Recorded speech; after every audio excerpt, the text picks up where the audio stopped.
প্রতারক আতিয়ার দর্জি, বয়স ৪৪, সরকারের বিভিন্ন উচ্চপদস্থ ব্যক্তিবর্গের পরিচয় ব্যবহার করে প্রতারণা করে আসছে। সে হোয়াটসঅ্যাপে অ্যাকাউন্ট খোলার মাধ্যমে সরকারের উচ্চপদস্থ কর্মকর্তা এবং সাধারণ মানুষের সাথে যোগাযোগ স্থাপন করে প্রতারণামূলক কর্মকাণ্ড চালিয়ে আসছিল।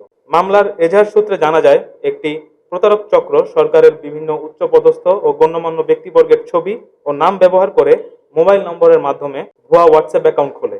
এরপর বিভিন্ন সরকারি কর্মকর্তা, সংশ্লিষ্ট ব্যক্তিবর্গ ও সাধারণ মানুষের সঙ্গে যোগাযোগ করে নিজেদের সরকারের উচ্চপদস্থ ব্যক্তি হিসাবে পরিচয় প্রদান করে বিভিন্ন তদবির ও অনৈতিক কর্মকাণ্ড পরিচালনার চেষ্টা করে। অভিযোগ অনুযায়ী উক্ত ভুয়া অ্যাকাউন্ট থেকে সংশ্লিষ্ট বিভাগের বিভিন্ন কর্মকর্তা ও অন্যান্য ব্যক্তিদের সঙ্গে যোগাযোগ করা হয়। পরবর্তীতে বিষয়টি সংশ্লিষ্ট কর্তৃপক্ষের দৃষ্টিগোচর হলে নিশ্চিত হওয়া যায় যে উক্ত মোবাইল নম্বর ও হোয়াটসঅ্যাপ অ্যাকাউন্টের সঙ্গে সরকারের উচ্চপদস্থ ব্যক্তিবর্গের কোনো সম্পৃক্ততা নেই এবং তারা এই বিষয়ে অবগত নন। প্রাথমিক অনুসন্ধানে প্রতীয়মান হয়েছে যে সংঘবদ্ধ প্রতারক চক্র ডিজিটাল প্ল্যাটফর্ম ব্যবহার করে সরকারের গণ্যমান্য ব্যক্তিদের পরিচয়ে ভুয়া ব্যবহার করে প্রতারণা, প্রভাব বিস্তার এবং অবৈধ সুবিধা আদায়ের অপচেষ্টা চালিয়েছে।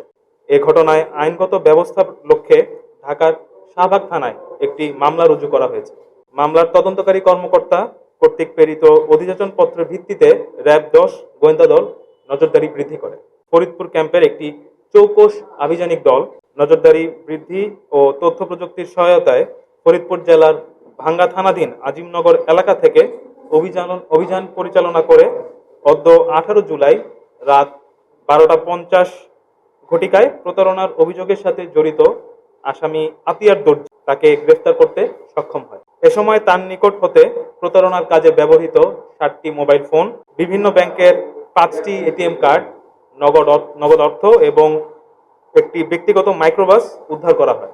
আইনানুগ ব্যবস্থা গ্রহণের লক্ষ্যে গ্রেফতারকৃত আসামিকে সংশ্লিষ্ট থানায় হস্তান্তর করা হয়েছে।